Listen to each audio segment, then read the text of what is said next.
आज हम जानेंगे कि पौधों में डीएपी का यूज़ कैसे किया जाता है और किन फर्टिलाइज़र्स के साथ यूज़ किया जाता है। साथ में आप इस वीडियो को देखने के बाद आज के बाद से डीएपी के प्रो बन जाएंगे।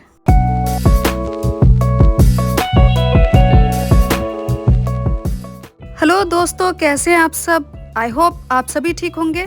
हाल ही में मैंने एक वीडियो डाली थी जिस पे मैंने प्लांट को रीलाइफ करने के लिए टिप्स बताए थे और उसी से रिगार्डिंग आज मैं आप सभी से कुछ इम्पॉर्टेंट टॉपिक्स शेयर करने वाली हूँ। उस पे कमेंट्स आए थे मुझे कि फर्टिलाइज़र एक ही टाइम पर एक यूज़ करना चाहिए या इतना ज़्यादा डैप यूज़ नहीं करना चाहिए। तो बेसिकली मेरा उसी टॉपिक को अच्छे से उस पर फोकस करना है और क्या करना चाहिए क्या नहीं करना चाहिए, ये मैं सभी चीज़ें आप सभी को बताऊंगी कि क्या सही तरीका है डैप का यूज़ करने का और उसे फर्टिलाइज़र यानी कि अदर फर्टिलाइज़र के साथ यूज़ कर सकते हैं या नहीं, या वर्मी कंपोस्ट के साथ यूज़ कर सकते हैं या नहीं। तो वीडियो में बने रहिएगा, सब्सक्राइब कर लीजिएगा चैनल को आगे ऐसे ही टिप्स और वीडियोस के लिए। तो आइए टॉपिक पर आते हैं वापस और मैं आपको पहले डैप के बारे में बताती हूँ कि एक्चुअली में डैप होता क्या है। डैप एक्चुअली में उसमें जो एनपीके का रेशियो है उसमें 18:46 का है। मतलब जो नाइट्रोजन है वो 18% का है और जो फॉस्फोरस है वो 46% का है। और डैप को डाई अमोनियम फॉस्फेट कहा जाता है। हालांकि इसमें पोटेशियम आपको नहीं मिलता है, तो ये सवाल भी आ जाता है कि इसे हमें एनपीके के साथ यूज़ करना चाहिए या नहीं। तो सबसे पहले हम ये जान लेते हैं कि डैप को किसके साथ यूज़ करना चाहिए या किसके साथ नहीं करना चाहिए। डैप अगर आप यूज़ कर रहे हैं तो उसके साथ आप बोन मील बिल्कुल मत डालिए, एसएसपी बिल्कुल मत डालिए, फॉस्फोरस बेस्ड जितने भी एनपीकेज हैं या फर्टिलाइजर्स हैं आप मत डालिए, क्योंकि ऑलरेडी उसमें इतना हाई रेशियो में फॉस्फोरस है। तो आपको फॉस्फोरस बेस्ड तो बिल्कुल भी नहीं डालना चाहिए कोई भी फर्टिलाइज़र, क्योंकि होता क्या है कि हाई फॉस्फोरस यूज़ करने से भी पत्ते आपके जलने लग जाते हैं और इसकी वजह से पौधा खराब होने लग जाता है। तो सवाल आता है कि हम पोटेशियम के लिए क्या करें। पोटेशियम के लिए आप पोटाश डालिए, उसमें 1 चम्मच, ज़्यादा नहीं, सिर्फ 1 चम्मच पोटाश आप यूज़ कीजिए। आप इन दोनों को, डैप को और पोटाश को एक साथ यूज़ कर सकते हैं। पोटाश फर्टिलाइज़र यूज़ करने से दोस्तों आपके पौधों को ना सिर्फ पोटेशियम मिलता है बल्कि आपको उसके साथ साथ सल्फ़र, मैग्नीशियम और कैल्शियम न्यूट्रिएंट्स भी मिलते हैं आपके पौधों को। तो आपको इस नाइट्रोजन और फॉस्फोरस के साथ ये न्यूट्रिएंट्स भी आपके प्लांट्स को मिलता है, जो बेनिफिट होता है। जो मैंने वीडियो आप सबके लिए बनाई थी, इन्फॉर्मेटिव वीडियो थी, आप उसे देख लीजिएगा अगर अब तक आपने नहीं देखा है, कैसे एक मरते हुए पौधे को दोबारा जीवित किया जा सकता है। तो एक्चुअली उसमें जो डैप का क्वांटिटी है और बाकी फर्टिलाइज़र्स हैं उनका यूज़ किस वजह से उसमें किया है और किस कंडीशन में करना चाहिए, ये मैं आपको आगे बताऊंगी। फ़िलहाल डैप के यूसेज पर हम बात करते हैं। तो अब आपकी बारी है पेन और कॉपी हाथ में लेने की। आप कंडीशन वाइज आप नोट करते जाइए कि कौन से पौधे में किस तरीके की चीज़ें, किस तरीके के फर्टिलाइज़र का यूज़ किया जा सकता है डैप के साथ और डैप की कितनी गोलियों का यूसेज होना चाहिए। फ्रेंड्स, आगे बढ़ने से पहले प्लीज़ चैनल को सब्सक्राइब कर लीजिएगा और बेल आइकन को प्रेस कर दीजिएगा और वीडियो को बिल्कुल भी लाइक करना मत भूलिएगा। और हाँ, स्किप तो बिल्कुल भी मत कीजिए क्योंकि एक एक इन्फॉर्मेशन बहुत ज़्यादा इंपॉर्टेंट है। डीएपी यानी डाई अमोनियम फॉस्फेट, जिसे मैं डैप कहती हूँ जनरली, इसको यूज़ करने से अक्सर बहुत लोग डरते हैं, बट इसमें डरने की बात नहीं है। अगर आप इसमें प्रो हो जाएं कि कितने डीएपीज़ आपको किस पौधे में किस कंडीशन में यूज़ करना है, तो आप बिल्कुल प्रो बन जाएंगे और आपको बिल्कुल भी टेंशन लेने की ज़रूरत नहीं पड़ेगी। तो डैप को यूज़ करने का सही तरीका मैं आपको आज बताने वाली हूँ, जो आपको अब तक किसी ने भी नहीं बताया होगा। तो पेन और कॉपी तो आपने ले लिया होगा। फर्स्ट पॉइंट आप लिखिए, 6 से 7 इंच के पौधों को कितनी ग्रैनुअल्स की ज़रूरत पड़ती है। तो 6 से 7 इंच के प्लांट्स में 3 से 5 ग्रैनुअल्स आप डाल सकते हैं। अब मैंने यहाँ पर डाल सकते हैं इसलिए बोला है क्योंकि इसमें कंडीशन अप्लाई होती है। तो उन कंडीशन के लिए फर्स्ट पॉइंट में आप लिखिए कि अगर आपने सैपलिंग्स या सीडलिंग्स को ट्रांसप्लांट किया है गमले में, उस गमले का साइज़ अगर 8 इंच या 10 इंच से कम है तो आप उसमें 3 से 5 ग्रैनुअल्स डाल सकते हैं अगर आपने उसके साथ कोई और फर्टिलाइज़र यूज़ किया है तो। ध्यान रखिएगा 3 से 5 ग्रैनुअल्स कब डालने हैं, अगर आपने कोई और फर्टिलाइज़र यूज़ किया है और आपका गमले का साइज़ 8 इंच तक का है तो। और यदि आपने कोई और फर्टिलाइज़र यूज़ नहीं किया है तो आपको 10 गोलियां डालनी हैं। 8 इंच का गमला उतना होना चाहिए, बट नेक्स्ट ग्रैनुअल्स आप जो डालेंगे उसमें 15 दिन यानी कम से कम 15 दिन का गैप होना चाहिए नेक्स्ट फर्टिलाइजेशन के लिए। ठीक है, ये फर्स्ट पॉइंट आप समझ गए। सेकंड आप समझिए कि 8 से 10 इंच के पौधों में 6 से 8 ग्रैनुअल्स लगते हैं। अब इसमें भी आपका कंडीशन अप्लाई हो जाता है कि अगर गमले 10 या 12 इंच तक के हैं या उससे ऊपर भी हैं तो आप उसमें 10 ग्रैनुअल्स डाल सकते हैं।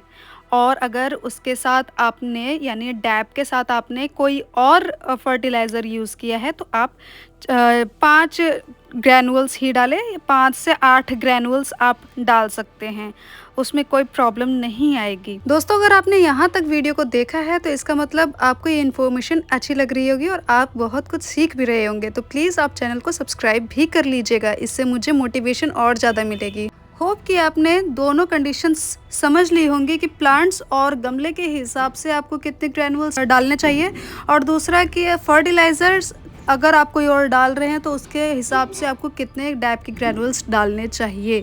अगर आपको नहीं समझ में आएगा कुछ तो आप कमेंट बॉक्स में मुझसे पूछ लीजिएगा, मैं ज़रूर आपको क्लैरिफिकेशन दूंगी। नेक्स्ट हम कंडीशन पे आते हैं। अगर आप नर्सरी से पौधों के बच्चों को लेकर आते हैं यानी कि सीडलिंग्स या सैपलिंग्स जिनकी हाइट 4 से 5 इंच तक की है, या फिर आपने अपने घर में ही उन पौधों को बीजों से उगाया है, तो ऐसे तरह के प्यारे प्यारे बच्चों के लिए सिर्फ और सिर्फ 1 या 2 ग्रैनुअल्स ही डालें डैप के। और उसके साथ आप क्या यूज़ कर सकते हैं वो मैं आपको आगे बताऊंगी, वीडियो में बने रहिएगा। तो जैसे कि आप एक नॉर्मल बच्चे को देखते हैं जो 2-3 साल के बच्चे होते हैं, 4 साल के बच्चे होते हैं, उनका डाइजेशन इतना ज़्यादा स्ट्रॉन्ग नहीं होता, इसलिए हम उनको कैसे भोजन कराते हैं, लाइट फूड खिलाते हैं।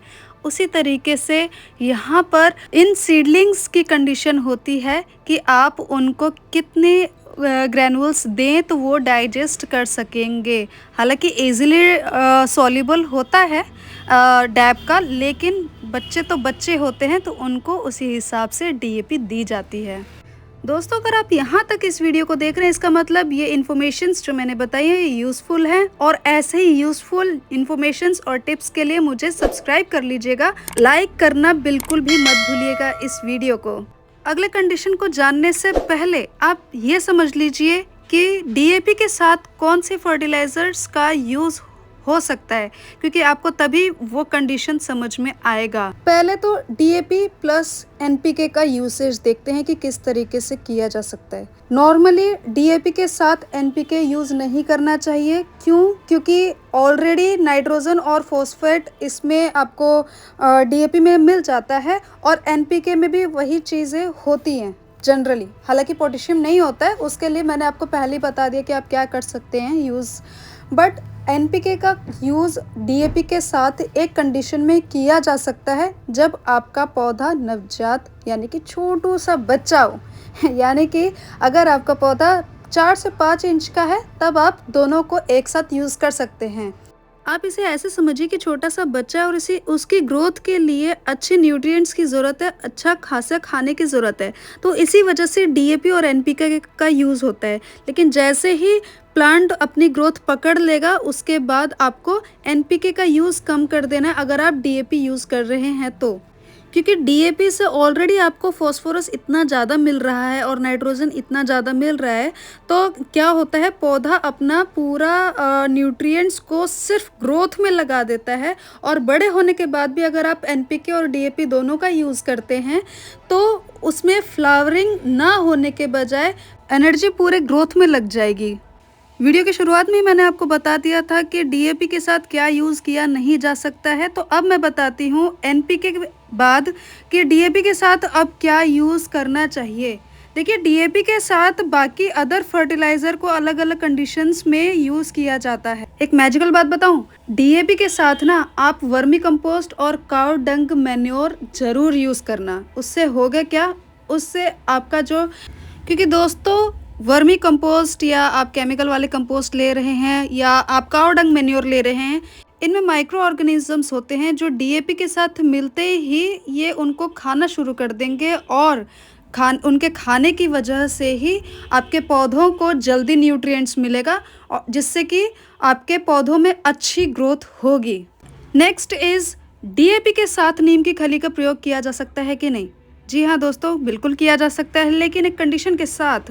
मिट्टी में अगर आपके नीम की खली ऑलरेडी है तो आप नीम की खली का यूज़ ना कीजिए डीएपी के साथ, और अगर उसमें मिट्टी में आपके नीम की खली पहले से नहीं है तो नीम की खली का प्रयोग किया जा सकता है, लेकिन कम मात्रा में। Now let's talk about the mustard cake. Mustard cake के साथ भी आप डीएपी का यूज़ कर सकते हैं, कोई दिक्कत वाली बात नहीं है। क्यों? क्योंकि डीएपी एक केमिकल फर्टिलाइज़र है और उसके साथ आप ऑर्गेनिक फर्टिलाइज़र्स यूज़ कर सकते हैं। हाँ, केमिकल के साथ केमिकल फर्टिलाइज़र यूज़ मत कीजिएगा, बिल्कुल भी नहीं कर सकते, लेकिन एक केमिकल प्रोडक्ट के साथ आप एक ऑर्गेनिक फर्टिलाइज़र का यूज़ ज़रूर कर सकते हैं। अक्सर क्या होता है ना, मौसम चेंज होने के बाद कुछ चैलेंजेस हमारे प्लांट्स को झेलने पड़ते हैं। पतझड़ का मौसम होता है या गर्मी से ठंड का और ठंड से गर्मी का मौसम आता है, प्लांट्स पे बहुत ज़्यादा गहरा असर पड़ता है जिससे कि प्लांट्स मरने के कगार पे आ जाते हैं। और ऐसे कंडीशन में हम डीएपी के साथ कुछ चीज़ों का यूज़ करते हैं, जैसा कि मैंने वीडियो में पहले भी बताया कि हम डीएपी के साथ ऑर्गेनिक फर्टिलाइज़र का यूज़ कर सकते हैं, बट एक करेक्ट मात्रा की डोसेज में। अब हम बात करते हैं उस कंडीशन पर जिस पर मैंने वो वीडियो बनाया था कि कैसे उस पौधे को मैं रीलाइव कर सकती हूँ। एक्चुअली वो पौधा नहीं था, वो एक पेड़ था, गुआवा का ट्री था और उसकी हाइट 2 फीट की थी। अब आप उन कंडीशंस को समझ रहे होंगे जो मैंने इस वीडियो में आपको बताया है कि किन कंडीशंस में हमें डीएपी का कितने ग्रैनुअल्स का यूज़ करते हैं। तो 2 फीट का वो पेड़ था और वो ख़राब होने वाला था, उसकी कंडीशन बिल्कुल ख़त्म होने वाली थी और उसे फेंकने वाले थे हम लोग, बट मेरा दिल बिल्कुल भी नहीं मान रहा था और माली भैया को बुलाकर मैंने तुरंत ये इलाज किया था और रिजल्ट आपके सामने है दोस्तों। आप देख रहे हैं इसमें नए नोड्स आ चुके हैं और धीरे धीरे अब ये ग्रो करेगा। इन स्टेप्स को फॉलो कीजिए और आप बन जाएंगे डीएपी के प्रो। और फिर भी अगर आपको कुछ समझ में नहीं आ रहा होगा किसी पॉइंट पे, तो आप मुझे कमेंट बॉक्स पे ज़रूर बता दीजिएगा, मैं हेल्प करूँगी। जय श्री राधे।